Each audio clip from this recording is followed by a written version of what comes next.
the wonderful thing is that you redefined the whole heroic image of the director, because the heroic image of the director prior to that was this guy in puttees, strutting around the set with his hat, and his vision. Well, that was the original image, and then it became, the French New Wave director, or Fellini or something, with his vision and seeing things a certain way.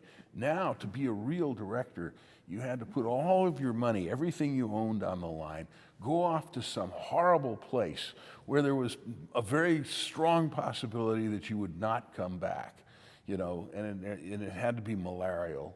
It had to be, just this horrible situation, and you had to be knee-deep in a swamp, and that's when you were really... And you had to put your sanity at stake. Yeah, and then, you had to, at some point in it, be convinced that you had lost your sanity.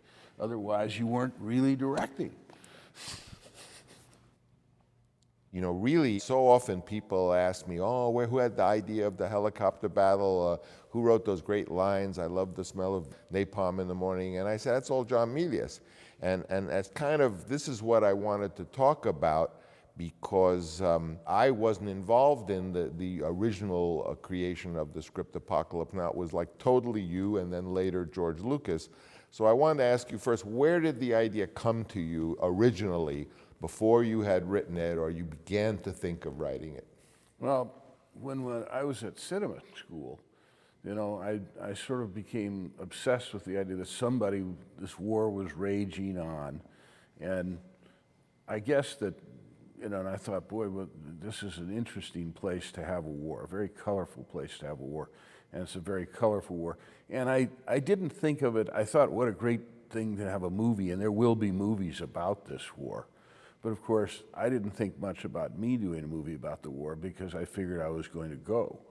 Was there still a draft at that time? Oh, yeah. And I, by being in school, had a temporary deferment. But I knew that I was going to go, and I figured that also I was sort of looking forward to it, because I really didn't think I would ever have a career in the cinema. I really thought I would have a military career that would probably end shortly.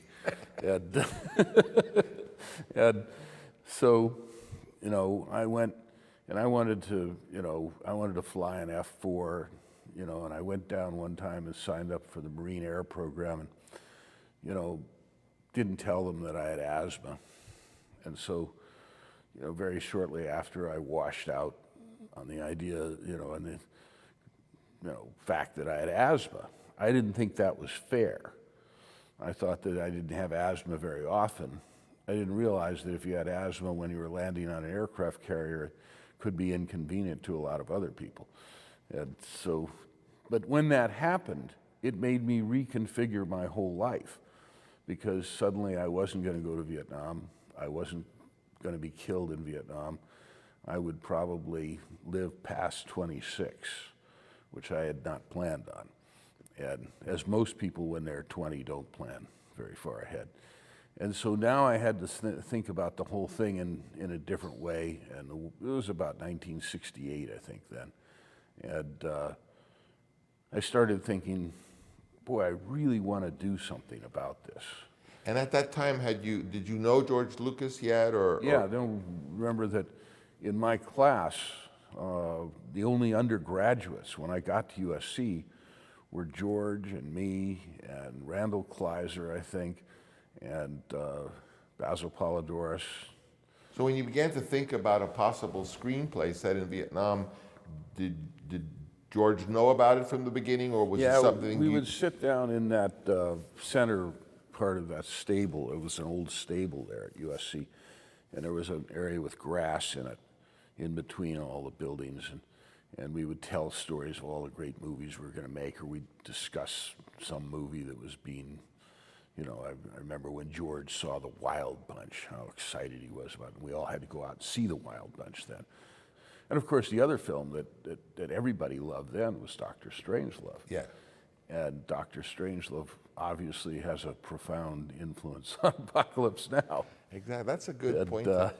So when it came to making a story about Vietnam, The other factor that came into this was my writing teacher, Erwin Blacker, was this very, very tough kind of guy that everybody was afraid of. And he really liked me, and so he was extremely tough on me, but he would really destroy the confidence of most students because they'd start, pitching their story. And he would say, I'm bored. I'm going to make an arrangement to play tennis. If I had a phone here, I'd pick it up right now. And the girl, whoever was delivering the story, would break down and cry. And he says, that's not going to do you a lot of good out there. So he was really good. I mean, the whole idea of what he was trying to do was to, show you what it was going to be like, that you were going to deal with rude people who didn't know anything, who were illiterate and stuff like this. And he would tell, the great thing in his class, he'd tell Hollywood stories. He'd tell about this person doing this, and this is how this happened, and stuff like this. And this was all kind of stories of a world that was somewhere up there on Olympus, that we were never going to get to.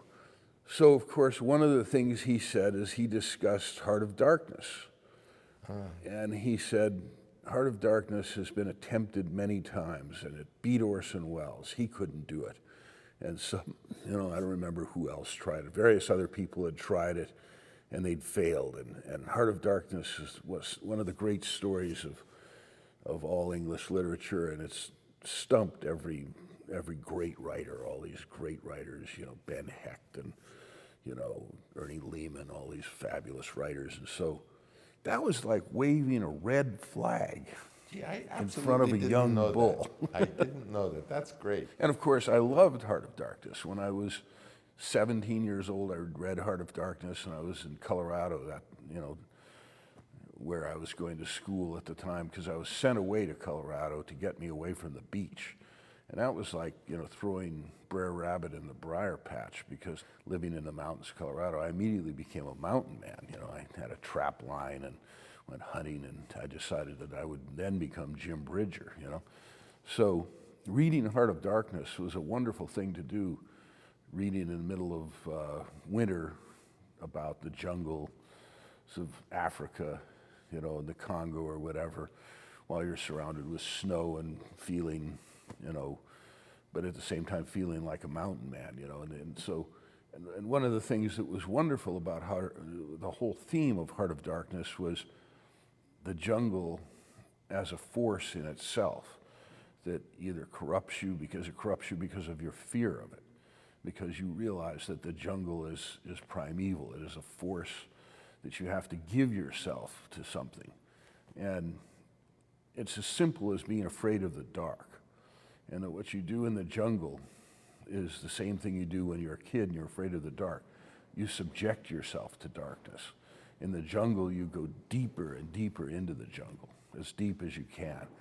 And when you're so afraid of the jungle and the spirits of the jungle, then you put on war paint. Then you become a creature of the jungle. Then you have totems. You become an animal. You start howling like a wolf or something or whatever it is. And of course, I did all this in Colorado. I would go out and I would sleep against a tree, convinced that a Yeti was on the other side of the tree. But I would take my rifle and then I would sit there and I would say, this force, that's this primeval, spirits of the force, this primitive thing that's on the other side of the tree, the bear that's going to get me, I can't really deal with it without the rifle. So I have to leave the rifle at home. And I have to learn to sleep with just a knife. And then finally I have to stick the knife in the tree and sleep without anything there.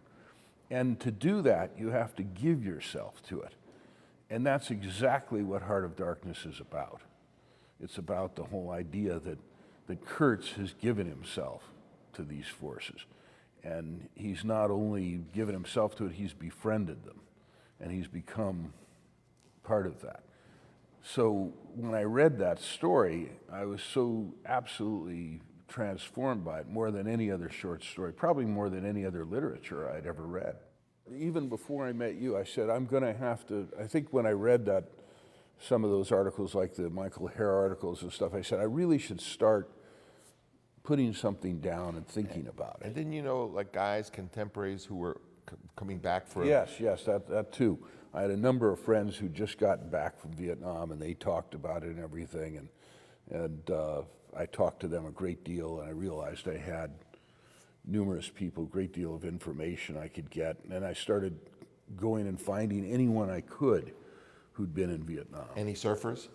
Oh yeah, there was a couple of surfers. There were very few surfers actually went, because most surfers figured out how to get out of the draft, which is very well illustrated in Big Wednesday. But you know, when it came time to talk to these people, I would just sort of collect everything I could, you know, that Stories. and so finally, I don't know whether maybe it was George that said, you should really start writing this thing. You should write this thing. You're the writer. You write stuff. You know, nobody else wanted to be a writer then. And so when it came time to do it, I thought of Heart of Darkness, and I said, that's what I should do. I should do Heart of Darkness in Vietnam. And, you know, I should use Heart of Darkness like an allegory. And I thought, well, I should go back and read it. And I said, no, I don't want to read it again, because I remember it as if it were a dream. And I want to read it, I want to have it always be that kind of dream. If I go back and I see it too exactly, I probably will screw it up. So did you and George cook up the basic idea of a PBR going up a river, Heart of Darkness, or was this something you suggested to George, or he suggested? That was just me. That was you. Yeah, George did. George just said, you know, put all the neat stuff in there, lots of helicopters. It's important for people to realize that he was going to direct it. Yeah, no one wanted to be a writer. Right. I mean, you know, writers have never been treated very well in Hollywood anyway. The big hero thing to be was a director. And the next big hero thing to be was a cinematographer, because then you got to hold the camera. And the camera was equipment, and people were always into equipment. The camera was kind of, you know, if you were in an infantry squad, you wanted to carry the M60. The camera was the M60, you know. And so was George sort of saying, well, if you write this thing, maybe I can direct it? Yeah, there was always the idea that George would, you know, matter of fact, I at that time never conceived of myself as a director. I never thought I would be a director. And I don't know why, because, you know, I guess because I had not been in Hollywood. You know, I thought directors were people like Kurosawa or John Ford, you know, and how can you be one of those people, you know? And I didn't realize till I got into Hollywood how bad a lot of directors were, you know. Do you remember that time when I came back with George from shooting The Rain People, and I had some little office at Warner Brothers, and we had the editing room next door, and that's when George started. That's when I think I first may have met you, when George started inviting some friends to come by, yourself, and I invited occasionally like Carol Ballard, and there was a little bit of a hangout right on the studio lot. Yeah, absolutely. Now, at what phase was Apocalypse Now then? You were actually writing it? You hadn't written it yet. No, because I didn't really start writing it in earnest until you got that deal and literally hired me to write So it. that was really when it really there started to be That was when pages. it really started, when I started from page one. But I'd written lots of notes. Yeah. I'd written scores of notes. I'd written scenes that actually were very, very similar to what finally was in the movie. I remember, I'd like to ask you when the title Apocalypse Now first came to mind, because I remember you had other titles. I remember you sometimes referred to it as the Psychedelic Soldier. No, the other people did. It was always Apocalypse Now, because I had I would see all these things that hippies came in very suddenly from about 1965, all of a sudden. And hippies were good and bad, because I didn't believe it. I love beatniks, but hippies would often have a peace sign, and the peace sign would say Nirvana now. You know, in other words, you can get high, you can reach that state. Why wait? You know, take, you know, chemicals that will help you reach where, I mean, you don't have to study Zen, you don't have to do anything, Nirvana now.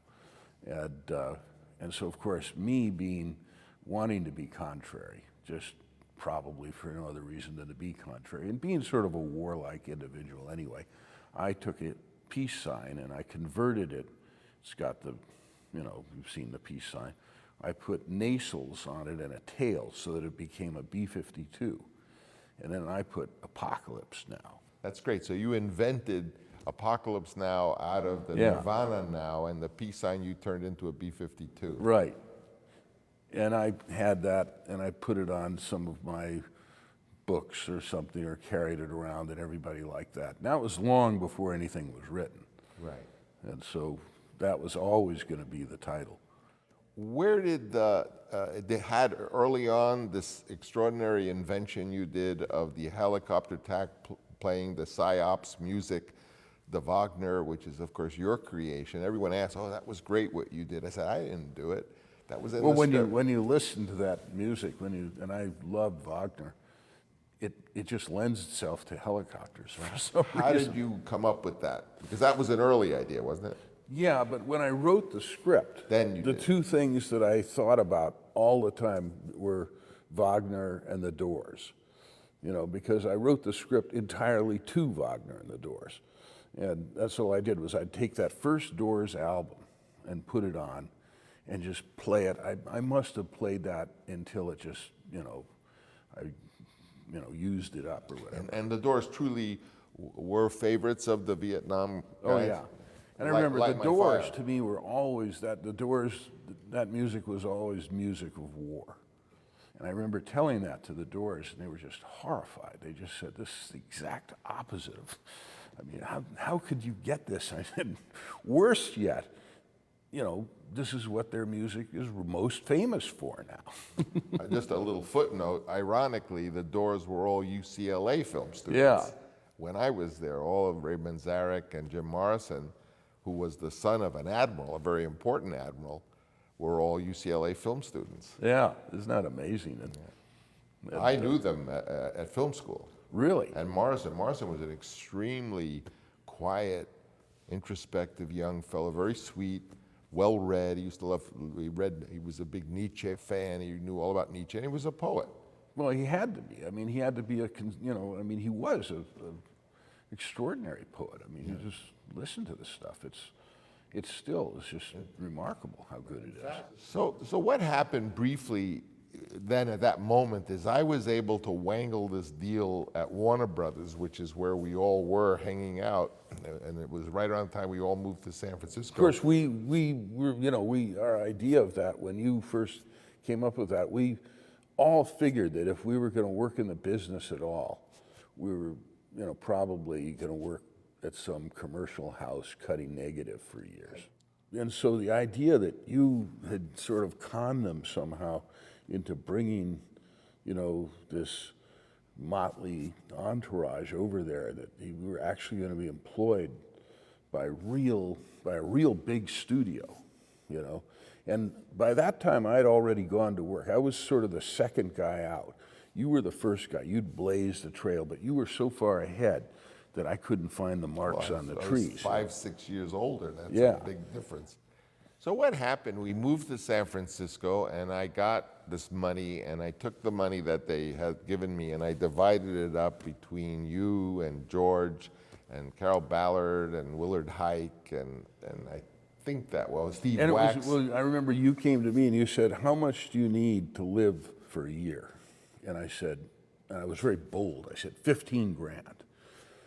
And you said, "I think I can get it for you." I couldn't believe it. And to what extent? Because George also, I gave George this kind of a like amount of money or something, because he wanted to do a feature version of THX, which Yeah. he did as our very first film. And to what extent, when you were writing The Apocalypse Now, how did you collaborate with George? Was he getting the pages as you were writing them, or was he sort of more working on his own thing and you were working alone? He was really working on his own thing, and he just said, "Go on, keep doing it, tell me about some scenes that you have and stuff like that." And I don't think he read any of it until I had about 60 pages done. Yeah, I don't think I did. Of course, there were like 6 guys writing scripts. We were like a little mini studio. But tell me about the writing of it as it really started to come to life? Because I think in that first script you had all the big ingredients: Oh, the yeah. helicopter battle, Colonel. His name was Colonel Carnage. Yeah. So tell us about actually writing Colonel the script. Kurtz, that I had Kurtz in Yeah, there. you had always Kurtz. Yeah, always Kurtz, because the idea, I wanted to have that moment where he says, Colonel Kurtz, he dead. He dead. You know, So how was writing it? How did it start to unfold? it unfolded pretty, systematically, because once it started and I knew I was going to go up this river, the river just led me. How'd you invent the four characters on the boat? Mr. Clean, the chief. Well, I knew that what there was on a PBR. I took the crew on a PBR, and I figured that there's going to be a chief who's in charge, and that Mr. Clean should be this young guy, from the Bronx or something, and that, the rock and roll. And then the chef was one of my favorites, because I loved the idea of a guy, and I thought that, even at the time, I thought that's really kind of absurd, this guy who's trained to be a saucier, and he's from New Orleans, and this kind of thing, and he ends up in the Navy and he can't stand it, because all the food is ruined, and this kind of thing. And so, And then, of course, Lance. Yeah. Who was Lance based on? A real guy? well, the character that I created of Lance is just a surfer. I just named him Lance. Unfortunately, the beautiful kid who played Lance died far too young Yeah. last year, Yeah, Sam Bottoms. But he embodied a good Lance. Yes, he was. And that family were all surfers, so he understood it. Right. And, He's a wonderful, wonderful young man. yeah, he was. He was, I love the way he retained his innocence throughout the whole thing. So you had the characters, you had the PBR, and then Willard. Willard was your Marlowe. Yeah, and Willard was sort of, the idea of Willard was this guy, it was a very complex character in a way, because Willard was a guy who was really ahead of his time. The character who's kind of been written about a lot now, but wasn't written about at all then, was a character who wasn't a warlike character, but he got high on the war. The war was his drug. War lover. Yeah, and he didn't have anywhere else he could go where he could live like that, and he didn't know what else to do. I mean, Willard is a poster boy for post-traumatic stress syndrome, and especially in the first scene. And I love the idea that Willard doesn't know where to go, doesn't know what to do, and they come to get him, and it's like he hopes they're going to come to get him. And, I needed a mission, and they brought me one. And after that one, I wouldn't need another, And of course, I think I was getting divorced when the movie was made. And I called you and I said, I need a mission. You said, I understand. So then this led to this extraordinary helicopter Wagner. When you wrote that, you must have felt, my God, what have I done? How are they going to do this? Oh, yeah. That whole scene, I thought the Wagner worked. I knew that would probably work, and I knew that they did have psyops where they, put speakers and played things, and But they didn't play Wagner. they didn't play Wagner, they played rock and roll and stuff like that. But no, I really thought the Wagner would work. I thought that it would be something that fit with helicopters and helicopter assault. And it works so well that you can't do a helicopter assault anywhere in the world without using Wagner today. That during Desert Storm, when the 101st landed behind the Iraqi lines, they had the helicopters flying over with the Wagner before the other helicopters came, so that everybody could hear the Wagner and run away and hear Ride of the Valkyries. And then the same thing in 2003 when they invaded.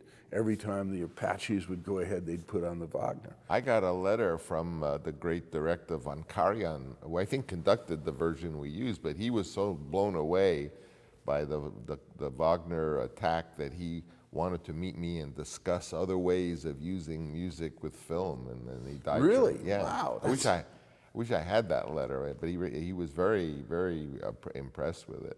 So the script is pouring out of you, and you just are, can you tell us any more of this? Because you're having this all along. It's one of the points I wanted to make, is that you created Apocalypse Now. I didn't create Apocalypse Now. So you're sitting there alone. You typing? No, I don't type anything. I write. So by you're hand. writing this out, and you're writing one scene, every scene. Is there anything else as you Colonel Carnage then, or Well, kind I of remember tell us that about that? when I was doing those scenes with Kilgore, the first air cav stuff, I was sort of aware, because when you're growing up and you study literature, you're supposed to put all kinds of allegories in. That's what writers do. So I thought, well, this is sort of like the Cyclops.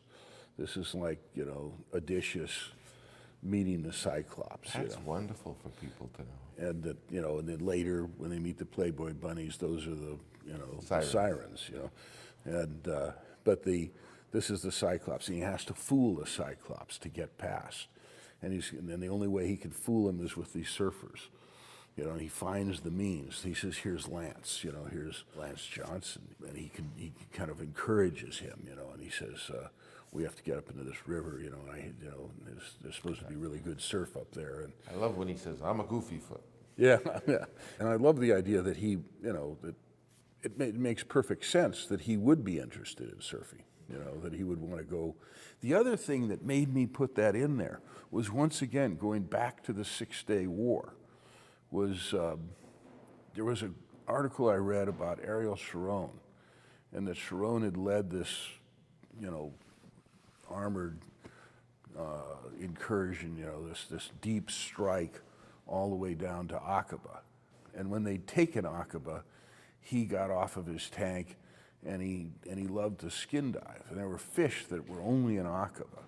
And he went out with his spear and shot some of these fish and then roasted them and ate them with his, command staff as the Egyptian tanks are burning in the background and everything. And he said, we're eating their fish. We not only have gotten here and we've destroyed everything, but we're eating their fish. And that was the whole thing with the idea that we're going to surf their point. We're going to take their village, we're going to annihilate them, and then we're going to surf their waves. What about your line, "Charlie don't surf"? Yeah, well, that's what it comes to. And they said, well, we can't do that, That's Charlie's point. He says, look, Charlie don't surf,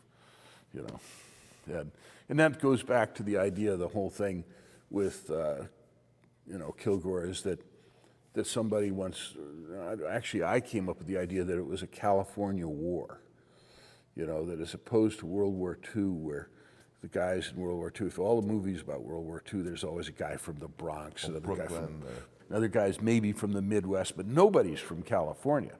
But our culture was centered at this time around California. The hippies and everything the whole world. Beach Boys.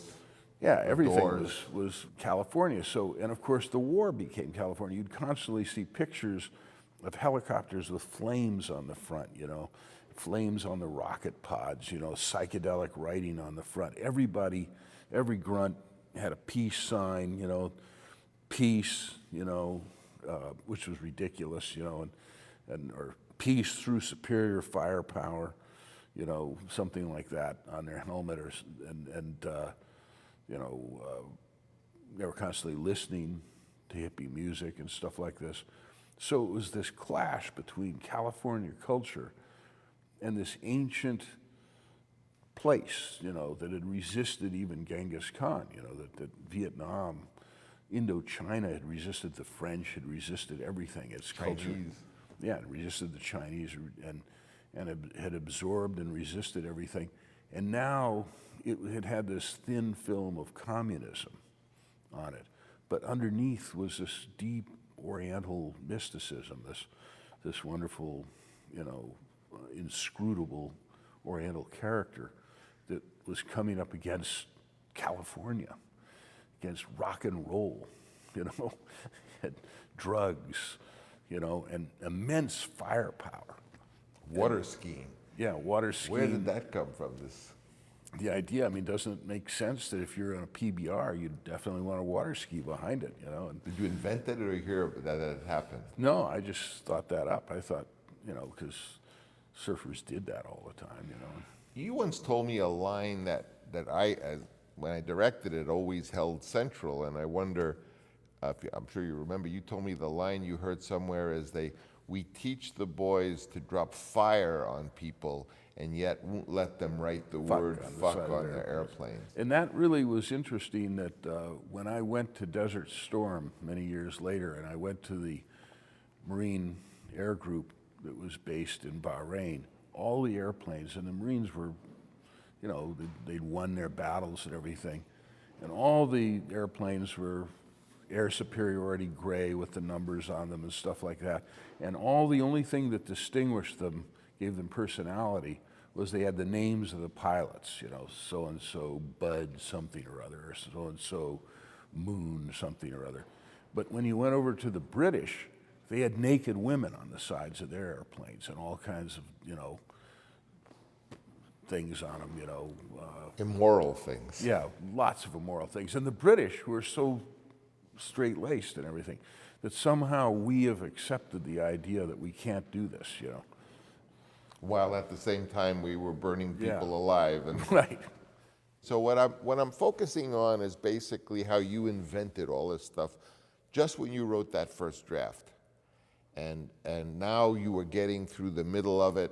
Can you tell us about how you invented the Playboy bunnies? Oh yeah, we got to go to the How did you do that? How did you invent that? Well, that was just logical. I mean, when you saw the whole idea of these shows, you know, where these incredibly sexy girls are brought there and, you know, displayed to thousands of men who may die the next day, what's going to stop them from taking those girls?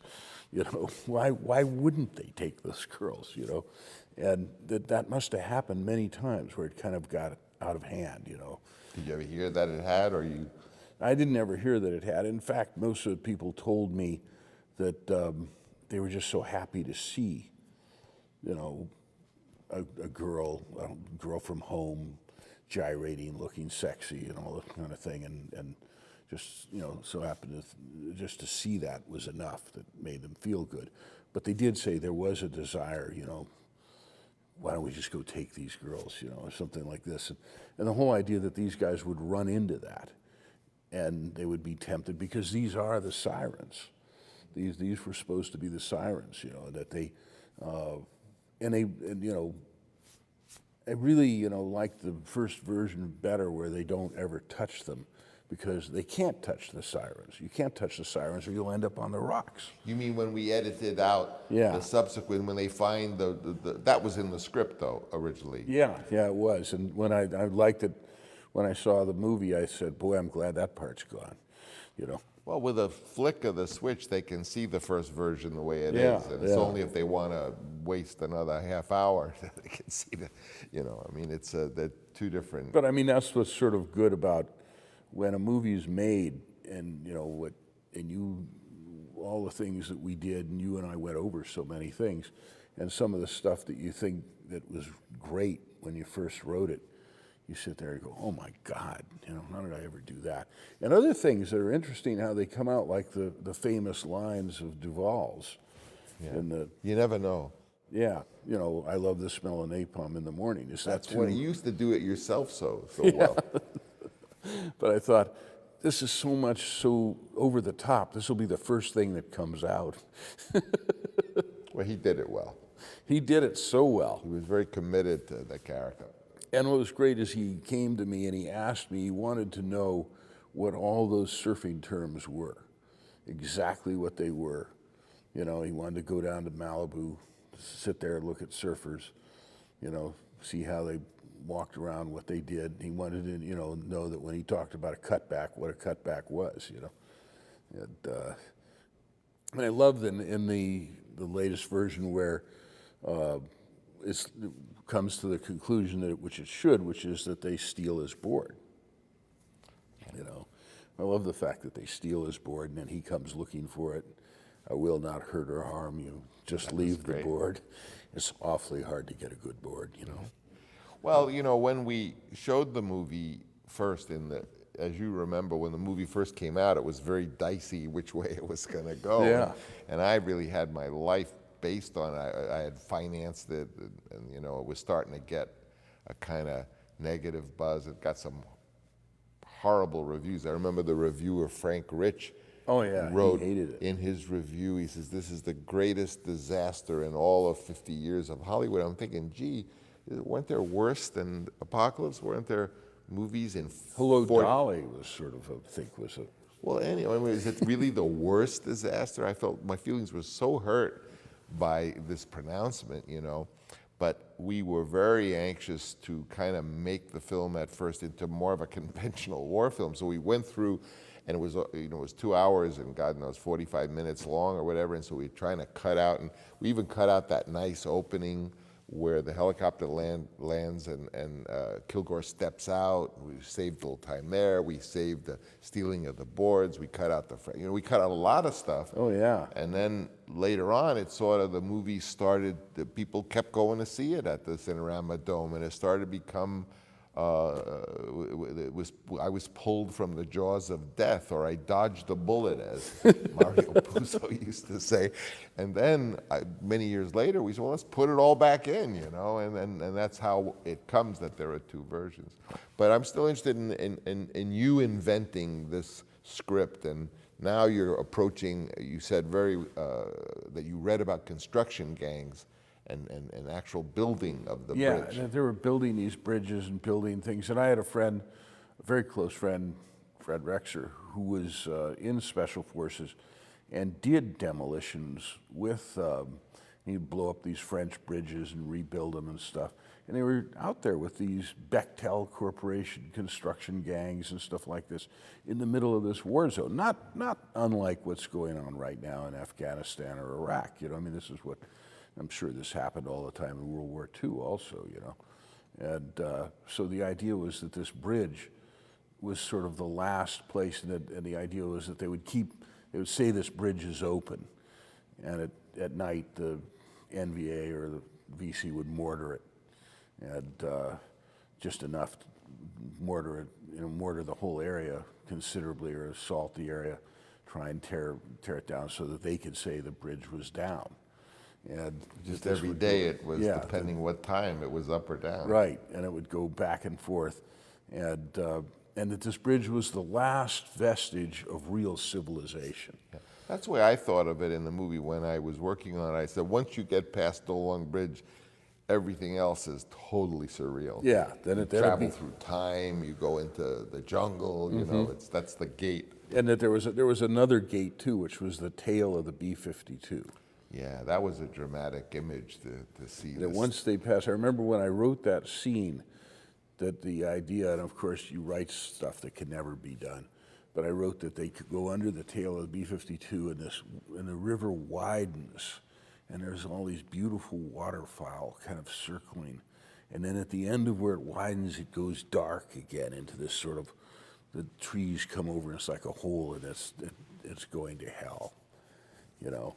But so that was the script, more or less, unless there's anything else you want to add to Well, the ending, of course, changed many times, and I wrote 10 different drafts of the script. Remember, there was a Steve McQueen draft, and yeah, Steve McQueen. He sort of wanted to do it, but he was very ill at the time. Yeah, but I remember I had to go. That was quite a summer. I had separated from my wife, and I lived out at the beach, and I had to go talk to Steve McQueen and hang out with him, and he decided... That was fun to hang out with him. It was fun, yeah. But he decided he was going to take Spielberg and I and make us into men that summer. And so he took us to biker bars, and he was into full contact karate, which was just ridiculous. He'd get dressed up in these padded suits with this other guy, and they'd practice all these weird oriental moves, and then they just flail around like two little kids and fall on the floor. You know? But the greatest thing was, you know, we'd go eat hot dogs, and Steve McQueen was extremely cheap, and of course Steven's extremely cheap, and so I withdrew to see which one would break first. You know, who paid the bill. I don't remember who did. They say Cary Grant was very cheap too. He would always leave to go to the bathroom when the bill came. So what I wanted to now transition to is, so here we had this script, Apocalypse Now, which was the best of the 6 or 7 scripts. I think I wrote The Conversation. We had Apocalypse Now. So what happened is I was in a tough spot where suddenly I have all these, I had to pay all this money. I had these 4 or 5 scripts. Most important was Apocalypse Now. And I went to George and I said, George, you can make Apocalypse Now. And he had a plan on how to do it. He was going to make it very, very differently. Oh yeah, no, we were going to do it. I mean, he loves to tell the story, which is true. It's true. That I wanted to go to Vietnam while the war was still going and make the movie in Vietnam, because there had been movies made like that. They made this movie called Medium Cool, in which it was filmed during the riots at the Democratic Convention. But we wanted to actually go to Vietnam. And it was really, not George.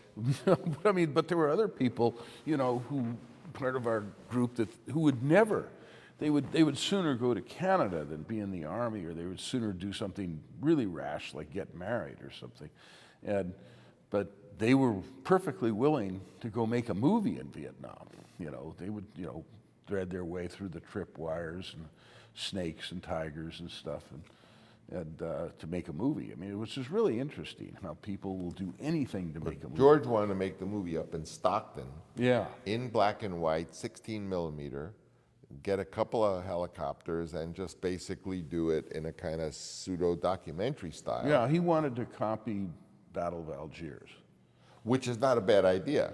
I mean, it's an interesting idea. I don't think it would have, you know, looking back on it, because we believed in cinema verite then. We believed that would something that was really cool that you'd watch. Now you look at it, you realize you can't, that you can sustain that for about a half hour. Well, so I went to George and I said, George, we have Apocalypse Now, make it. And at that point, I'm not sure, it was Star Wars. He didn't want to make it. Once he'd started, you know, off on Star Wars, and he started, remember, he was going to do Apocalypse before Star Wars, but once he made Graffiti. Yeah, American Graffiti, and he had the got taste rich. of success, and he got rich. He got rich. He didn't want to make Apocalypse Now. He did not want to go where they have many different varieties of poisonous insects. You know, he did not want to go to a place that rained every day and was miserable, and there were, you know, tigers. Right. So I go to you and I say, okay, George is the one to do it. Apocalypse Now, you made Dillinger. You're a terrific director. Why don't you direct it? You wrote it. You created it. And you said, well, I'm going to do The Wind and the Lion, or I'm going to do this incredible other thing. So I said, I don't know. I'm in a real pickle here, because what we really need is we need a movie that is a big hit so we can make a lot of money, so then we can make all these little art films that we want to make.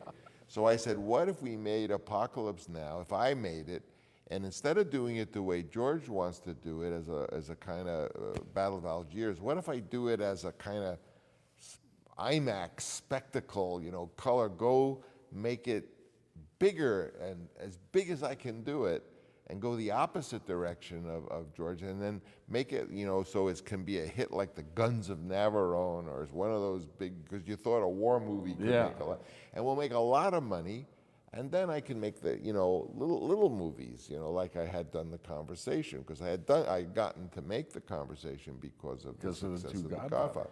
So I said, well, I'll do it.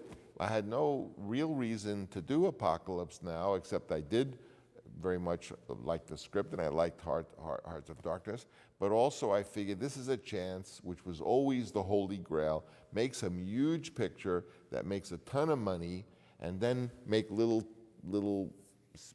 Roger Corman type budget art films. And I want to be a writer. That's my great limitation, is I only want to direct my own scripts. Well, it's like I'm addicted to this writer I got to drag along, you know, and I'm... Well, I remember the wonderful thing you said, because you were really worn out after Godfather 2. Oh. And then when they gave you all the Oscars, you said, oh, you know, at least it was worth it. You said, but I never want to go through anything like that again. Well, it was Godfather 1 that was the thing that killed me. Godfather 2, which was a big film, was relatively, I was in, you know, I had a lot of power then to really be the producer. I didn't have Bob Evans to drive me nuts, you know, and I could just make it in freedom. But what really struck me was that they give me all these Oscars, and I was sitting on top of the world. I'd made The Godfather conversation, Godfather 2 in 3 years, and nobody wanted to let me make Apocalypse Now, and no studio would give me money. But I remember no the actor wonderful, would go to be inside the film. the wonderful thing you said, the script's done. I just have to go do this. I just have to go shoot it. It'll be so easy. What was I'll just go to Hawaii. What was I thinking with these helicopters? Yeah, so we'll get some helicopters I and go to absolutely Hawaii, and didn't know what I was getting myself into. I mean, it was ridiculous. In fact, I became an early sort of prophet of the electronic cinema. It was all because I used to say, God, there's got to be a better way to do a movie than sitting here. I'm in the mud. I'm in bankruptcy, or I'm going to be in bankruptcy. This thing is going on for 2 years. There's got to be a better way to make movies. The helicopters, every time in Apocalypse you see a scene where there are helicopters, there were another 6 too high because the pilots were afraid to get low in the shot. So, at any rate, so I went into making the film with that spirit of just, I'm going to make this big war film, it's going to make a lot of money, and then I'm going to make little art films and be a writer for the rest of my life, which absolutely didn't happen. Well, John, I just want to thank you so much for coming and what a wonderful opportunity! What a great thing to tell these stories. I do hope that people now who see this, when they see the movie, know and have heard it right from your mouth where these things and how these things were created. I would love the idea that what you touched on before was that the life of these things, that people should go back and read the original reviews of Apocalypse Now, because there are no good ones. But there are no good. There aren't a lot of good reviews of The Godfather. Either. Really? Oh yeah. Read the Variety review of The Godfather. It totally trashes it. So people, young filmmakers especially, I want them to get out of it is that these movies come out and they may be considered failures at first, but the real sign of I think greatness in a movie is that if people will still look at it in 40 years, and not what won the Oscar that year. Absolutely, you cannot ever give up. You have to realize that that is the quality that people would say to me, what is the strongest quality in a director? And I said, tenacity. Being able to deal with sleep deprivation. Never quit. Never give up. That you have to be like Geronimo. That you just, you have to be out there with as little, whatever you're reduced to, you keep going. And you look at all these movies that are the great movies that we love now, and we look at them, and every one of them you can tell a story about. With your great advice to me, when I directed my first movie, you said there'll be 6 times you'll want to kill yourself. Don't worry about it till the 7th. So John, I always want to ask you to autograph this for me. This was the script. This was the script, Apocalypse Now, and I had this brilliant idea in those days to print it up like a small Samuel French playbook, because you put it in your pocket. And now, of course, everyone does this, but this was another innovation of Zoetrope. And this is interesting. This is the actual. When I went around to make the movie, I knew the script so well, I never even carried it, but I carried this. And I was constantly, every time I was doing a scene, I was going through this very thing.